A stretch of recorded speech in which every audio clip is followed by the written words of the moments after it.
சமூக ஆர்வலரான அன்னை வி.ஜி. சரவணன் அவர்கள் கடந்த 4 ஆண்டுகளுக்கு மேலாக ஸ்ரீவைகுண்ட தொகுதி மற்றும் அதன் சுற்றுவட்டார பகுதிகளில் உள்ள ஆதரவற்ற ஏழை எளியவர்களுக்கு இல்லம் தேடி இரவு உணவு திட்டத்தை ஏற்படுத்தி உணவு வழங்கி வருகிறார்.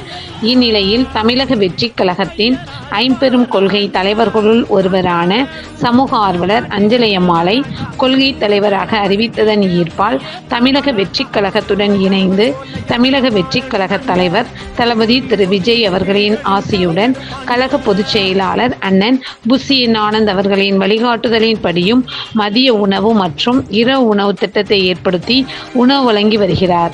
24/10/2025 அன்று ஸ்ரீவைகுண்டம், கோட்டைக்காடு, உண்டியலூர், ஏரல், கீழமங்கலக்குறிச்சி, சிறுதொண்டநல்லூர் ஆகிய பகுதிகளில் உள்ள ஆதரவற்ற ஏழை எளியவர்களுக்கு மதிய உணவும், அண்ணாநகர், கொட்டாரக்குறிச்சி, ஆறுமுகமங்கலம், அரசங்குளம், மாரமங்கலம், இடையர்காடு, தளவாய்புரம், சம்படி காலனி, மேலச்சம்படி மற்றும் அதன் சுற்று வட்டார பகுதிகளில் உள்ள ஏழை எளியவர்களுக்கு இரவு உணவும் தமிழக வெற்றிக் கழகம் தூத்துக்குடி மேற்கு மாவட்டம் சமூக ஆர்வலரான அன்னை வி.ஜி. சரவணன் அவர்களின் சார்பில் அன்று 216 நபர்களுக்கு உணவு வழங்கப்பட்டது.